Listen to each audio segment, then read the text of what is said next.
Let's talk about concussions today. Should you let your kids play football? Short answer, nah. Them's his fighting words. I know. I feel it inside. Everybody just went, "Brah!" I think everybody knows deep down that I love sport. You love sports. Yeah. You even love it so much that you got the S off of it. You love sport? I love sport. Oh, yes. boy. Oh, cool. Yeah. I don't know what that was. Is that because you love soccer? All things in life should be Or sport.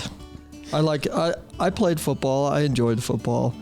I do appreciate American football, but I love soccer. Well, we were talking about doing a concussion podcast, how important the brain is to our overall health. First, let's just say this is the Be Well Now podcast. I'm Nick, the Curious Patient, and you're Dr. Ron Dummar. Hello, everyone. And you were inspired to talk about this. I think once you learn that sort of your brain chemistry is kind of the whole game, which I could be wrong. Is it the whole game of life? Yeah, well, when you understand that your brain, I think we recognize at a very young age that our brain controls our physiology to a very large degree. It controls a lot of our heart rhythms, our biorhythms. It controls a significant amount of even our hormone release and production in the body. So yeah, we even have, and we're discovering now, an interrelationship between the gut and the brain as far as the health of our GI and the health of our brain are interconnected. And so this is a really significant topic because when we're talking about brain health, we also need to recognize that means body and physical health as well. So the connection there. I mean, today I read in the news, not sure when the podcast is coming out, Senator Mitch McConnell, 81 years old, falls at a dinner party, gets a concussion. Yeah, so it's not just football players. It's anybody can have this happen to them. What is a concussion and why is it something you felt passionate about talking about today? Well, concussions, brain injury traumatology was one of my earliest fields of interest out of school. Why? My postdoctoral. And that is because, for me, the brain was the command center. If the brain is the command center, if I can tap into understanding the brain on a higher degree, then I can more aptly benefit my patients. That was my basic understanding of it at the time and why I pursued it. So from there, I dove into understanding more the mechanics of whiplash injuries, falls, trips and falls. And anytime we have that neck that moves around or whips around, the brain essentially is swung around as well. So in football, like give me an example. So what happens?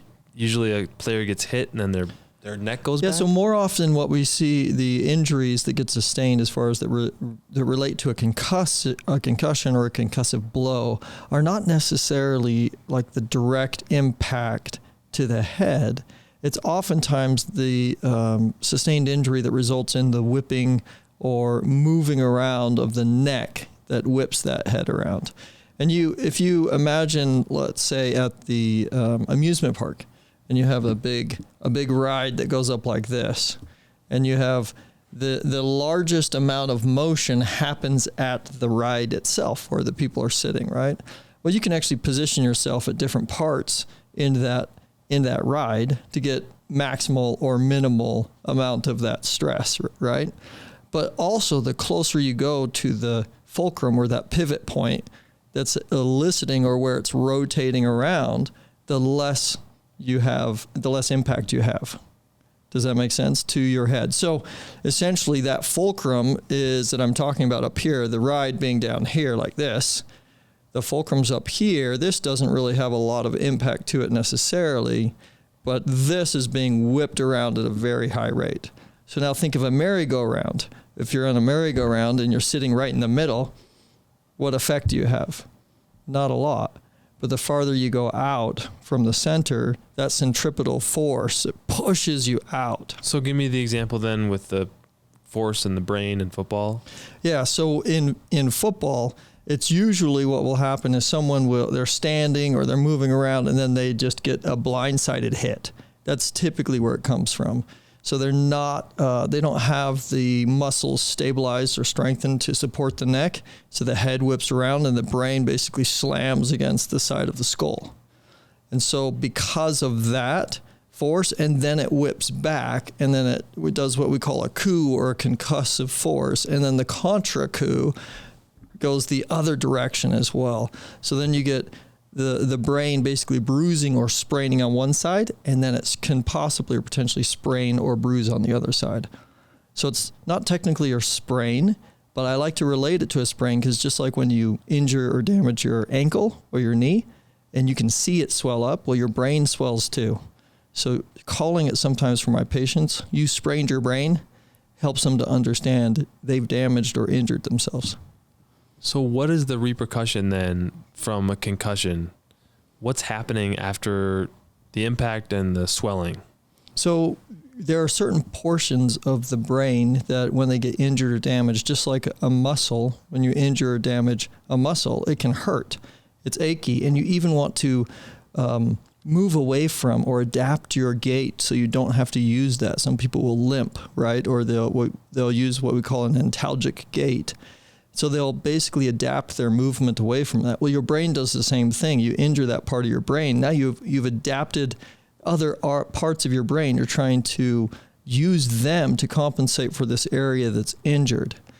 We've actually had MRI imaging, and what it's shown is that we'll put people under certain tests, and we can talk about some of these tests, pre and post testing and everything as well in a second. But they've put people through a variety of tests, and they've put them under these tests while undergoing functional magnetic resonance imaging. So MRI is very standard, but the functional MRI is a different level, and what it allows us to do is to be able to see the brain from a real-time view, meaning what's happening almost on a cognizant level to my brain right now. I'm trying to solve a problem. What does that look like at the brain level? And we can see that in imaging. Super cool. So we have them perform these tasks. Well, what we've determined and seen is that the amount of brain power or actual physical amount of brain matter that would be required to perform a certain task increases exponentially after a concussion, which means I might be using, let's say, this amount of my brain to perform writing a letter. Now, once I have a concussion, I'm using this amount of my brain. So it's requiring so much more of my brain to compensate for those pieces of neurology that were lost or affected by the injury. That sounds exhausting. And literally, it is exhausting. And if you talk to people who've had brain injuries, they're tired, they're fatigued, their heart rate can go up really quickly. The body is consuming a lot of glucose because it's using so much more brain matter that it requires so much more energy, fatty material, and also glucose to actually function. Would that be good for somebody who's having blood sugar regulation issues? Yeah, to use a lot of glucose? Is that a solution? I don't know if we should just bat them across the head. Because really you're having like these rises and spikes where you get low blood sugar, but Isn't it better to burn the glucose after eating pretty quickly instead of it doing something else? You want to be able to utilize and go through the glucose, but you want the glucose to get into your cells. Right? And so if all of the glucose is being shunted essentially to the brain, then we're actually not having enough perhaps in the body or the blood to get into the cells themselves. So no concussions for blood sugar. Yeah. That's not a good idea. Don't do that. Not an intentional concussive injury. So there's so much to talk about with concussions. Is there a way to get your brain or body more optimally prepared in the case of a concussion? Like you mentioned, strengthening muscles around the neck or... Absolutely. So there are a number of exercises, things that you can do to help prepare or prevent like injury. Let's say you're a football player and you know you're going to be an impact. So you want the neck muscles to be as strong and stout as possible, right? And that's why I say too that these injuries usually come from more blindsided hits, because more football players have higher amounts of musculature in and around their neck. You would think that there would be less concussion occurrence. And we have shown that females have a higher incidence or a greater incidence of brain injury as a result of things like whiplash or rear end collisions and or falls, things like that. And the assumption or the theory within the research suggests that is at least in part because of the musculature of the neck not being as developed as well. So definitely making sure that you have good muscle tone and a strong neck or strong neck muscles. But you can also, if you're involved in a sport that is a contact sport, then definitely wear a helmet or wear protective gear. In soccer, they have protective, not really helmets, but they're protective bands that people can wear. And I worked for the Real Salt Lake women's team. I was a team physician and assistant coach there for a little while, about 4 years. And we would inspect and evaluate the athletes for concussive type events. And we really went through rigorous testing before so that we would know in the case of an event, a concussive event, where that person stood as far as cognitive ability and physical ability.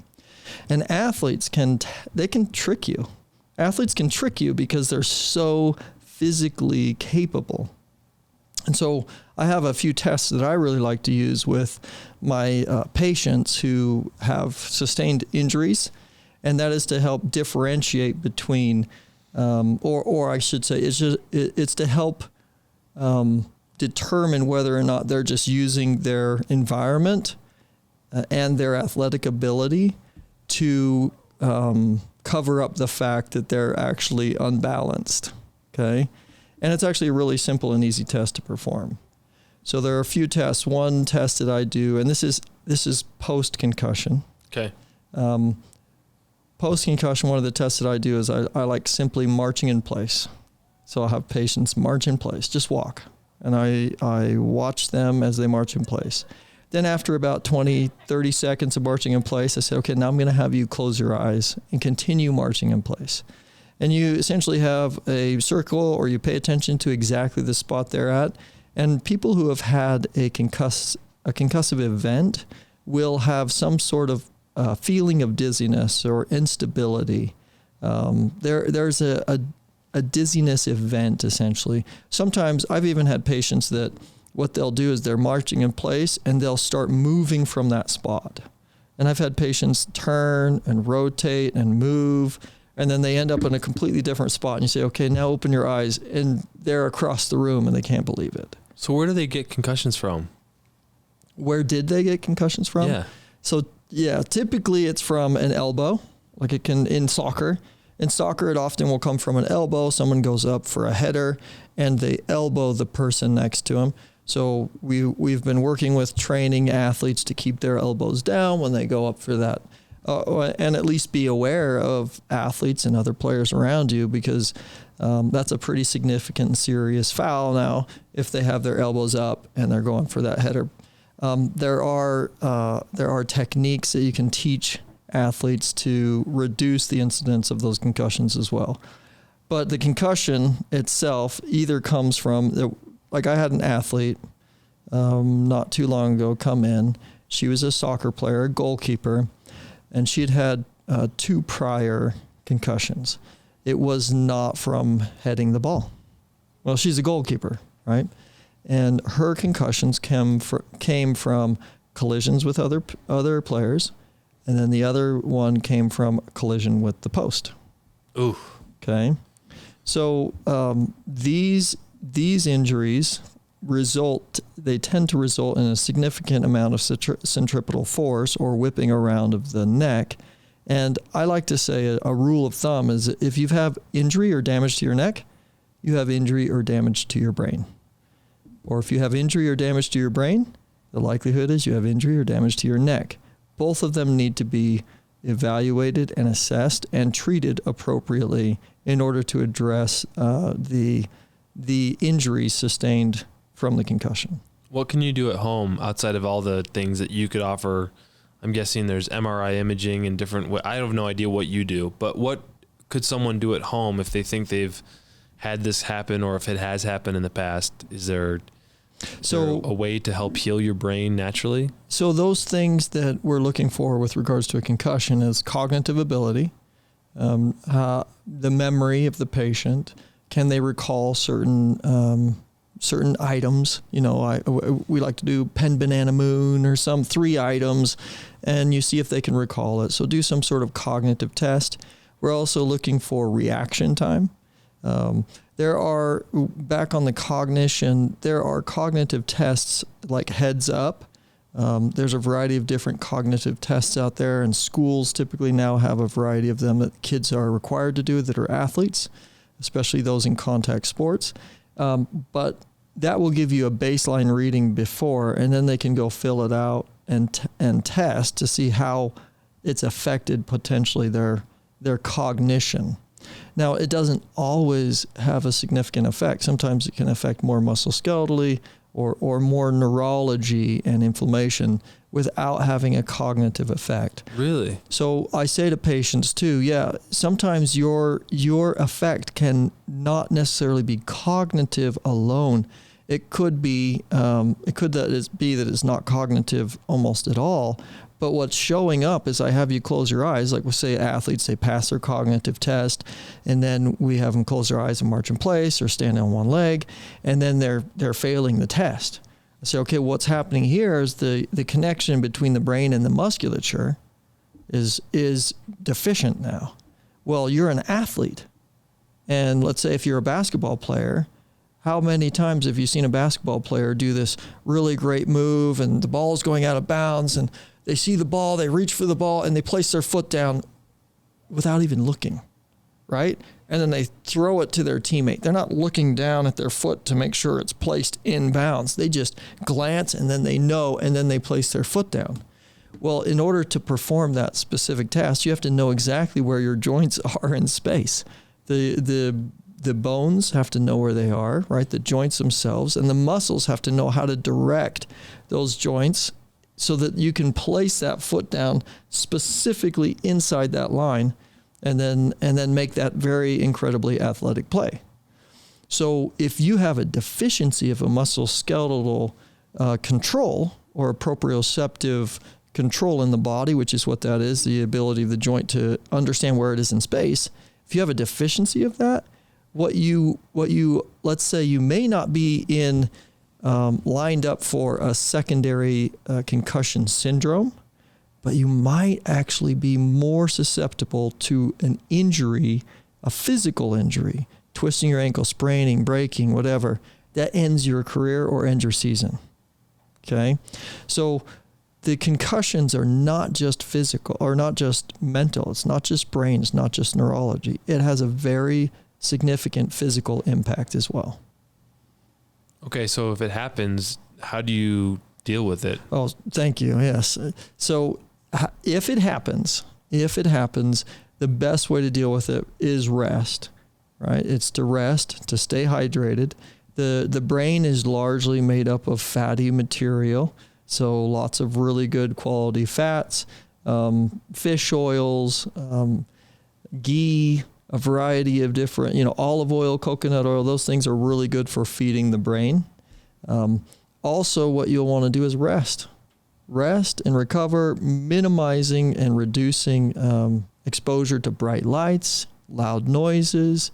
If you can be in a dimly lit room, we like to encourage, especially kids, to put their phones away or to limit the time that they're on their phones or on electronic devices. So much of kids, even their school is online now, so that can be challenging, but we work through that. But all of those things can have an effect directly on your brain and the ability of your brain to heal quickly. The other thing is that you can't immediately, a couple of things that you can work on and do immediately are the exercises that I talked about as tests. So you can march in place, and then you can practice closing your eyes and marching in place. And you can draw like a little circle on the floor and then march in place, or put a pad down and close your eyes and march in place and see how much you drift away from that. And the better you can teach or be aware of where you are in space, right, then the better you're going to perform, and the more quickly your body is going to be able to gain control, the proprioceptive control again over the musculoskeletal system. So can you heal fully? I mean, like Absolutely. Tua the Tagovailoa, I think the quarterback for the Miami Dolphins, had some concussion scares, a couple this season, and there's sort of talk of, is he going to stay in football? I mean, I'm not the expert on the NFL, but you hear about people who've had enough concussions over the years or traumatic brain injuries. You know, there was that guy a long time ago, I think he played for the Bears, who blew his brains out with a shotgun because he had so many brain injuries. Well, concussions and brain injuries can again, it's neurology. We're dealing with neurology, right? We're dealing with the impact of a blow to the brain. And neurology has a significant impact on depression, on anxiety, on mood disorders. And so the answer to that is yes, it can be healed. And we're learning a lot. We're learning a lot about the way the brain functions and the way that the brain works. And there's a whole lot that goes into that. So absolutely counseling in many cases would be extremely beneficial for patients. I would say one of the most beneficial things I've found even for brain injuries is quality regular hydration, the highest quality food, and sunlight. Not bright lights, right, but sunlight. Sun exposure, even infrared light, allowing infrared light to get through and to penetrate through the skull and into the brain will help with tissue healing and recovery. So yes, there are patients, especially with repeat multiple concussions, that can lose portions of their brain, but there is also a plasticity to the brain that will enable certain areas to begin to compensate and to begin to perform the role that maybe was lost to that other area of the brain. So we do have the capacity to recover. We do have the capacity to heal. We used to believe that there was no healing and no coming back from a brain injury or from a lost brain cell, right? But we know now that there is a significant amount of plasticity to the brain and that we can heal. What else? So we talked a little bit about recovery. We talked a little bit about the pre and post. When I worked with the Real Salt Lake women, there was a patient I wanted to tell you about, or an athlete. And we went to Colorado. We'd flown to Colorado. We were going to play there, and we debated bringing her. The coach debated bringing her, and she was set to come off of her concussion basically right as we were leaving. And so I was supposed to do a final evaluation on her, and we evaluated her and determined that it was worth bringing her. And then we were going to do another evaluation the morning of the match. So I went and evaluated this patient, this athlete, and she was very good, very athletic, could perform all of the tasks and all the tests. And I ran her through the eyes closed, eyes opened, had her stand on one leg, and then I had her stand on one leg with her eyes closed as well. And some people will say, well, geez, I can't even do that, and I know I don't have a concussion, right? And if that's the case, I would say, well, then you should practice it, especially because these are things that athletes do, and soccer players nonetheless. It's like they're standing on one leg for half the game because they're trying to control the ball. They're trying to bring it down out of the air. You know, it's like every time they shoot or strike the ball, they're standing on one leg. So this is a very, very important skill and task for an athlete. Well, she ended up passing the evaluation and getting through. But that's high stakes stuff. We were all a little bit nervous. I was still a little bit nervous to let her continue and move forward, but all the physical, her reaction time, that's another thing that athletes will that'll be one of the earlier things that athletes will lose is their reaction time. So on the side of the field, you know, if you're pulling an athlete out and you're like, what do I do here?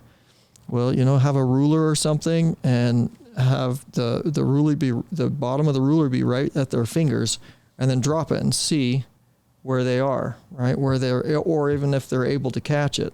I've even done it sometimes with a pen, right? If I don't have a ruler, if I don't have the ideal length that I need, I'll do it with a pen that I'll just pull it out and see if they can grab that or how quickly they respond.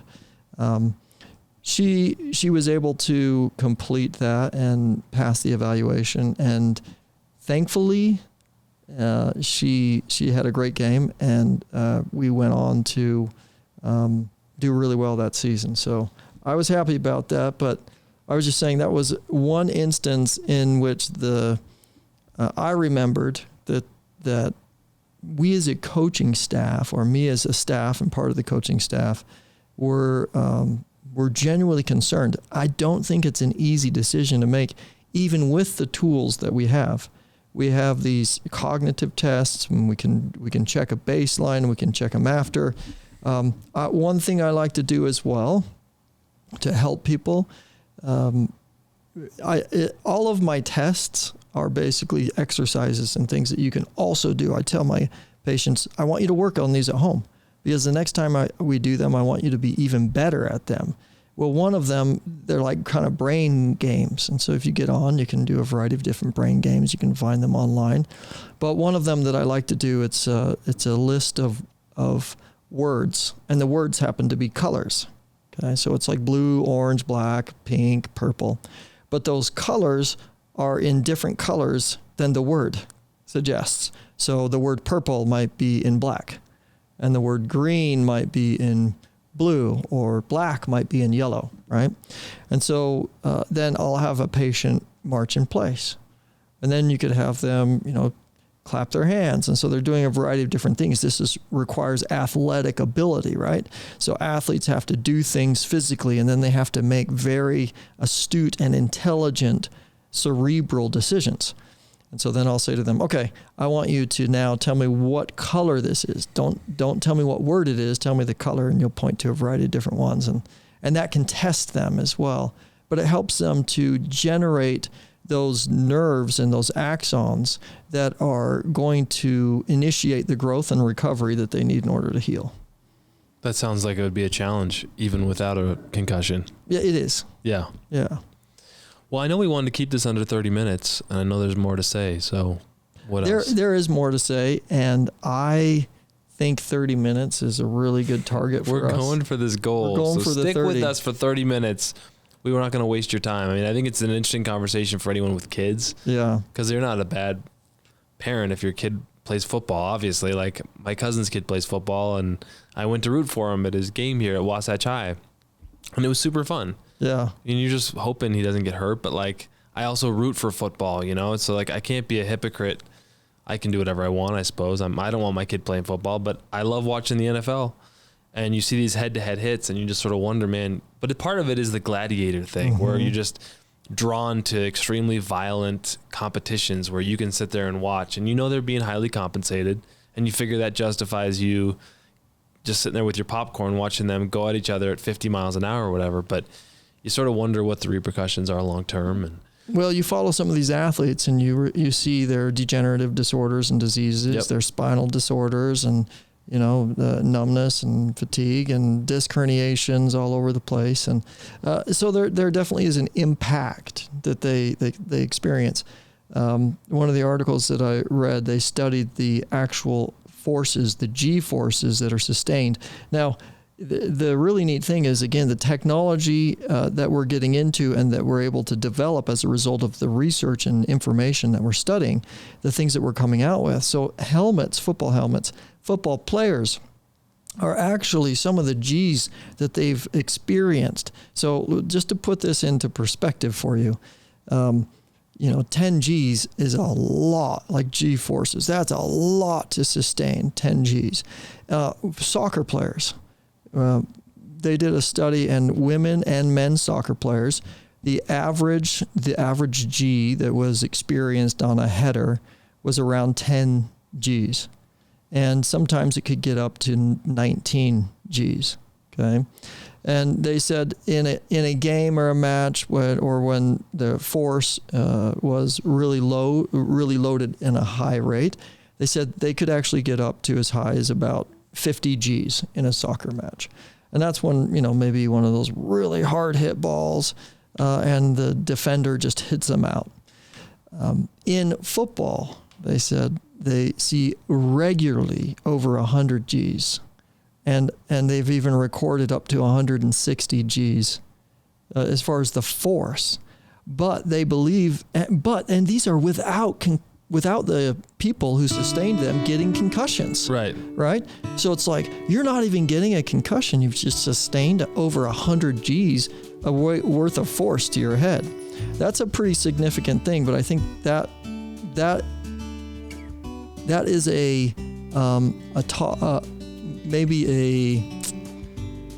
it's to be attributed to the quality of development of like helmets and protection and protective gear and things like that were able to protect these kids from a lot of injury that they could have sustained otherwise. And we have so many great episodes of the Be Well Now podcast. We hope that you'll subscribe to our channel, give us a 5-star review, and if you have more questions for Dr. Dummar, you can either email bewellnowpodcast@gmail.com or you can check you out where online. Well, you can find me at Dr. Ron Dummar. I'm there on Instagram. I'm not on Twitter. But you have a clinic Twitter, here, but I do have a clinic. Wellness. Yeah, in Heber. You can catch me here. You can call us. You can email even. Do you like how you can walk in if you want to? I started playing the music at 30 minutes. Yeah, that's like perfect. The cue music. Yeah. Like I was like, I got to finish up. There's always more to say. Thank you, everybody, for watching, listening to the Be Well Now podcast.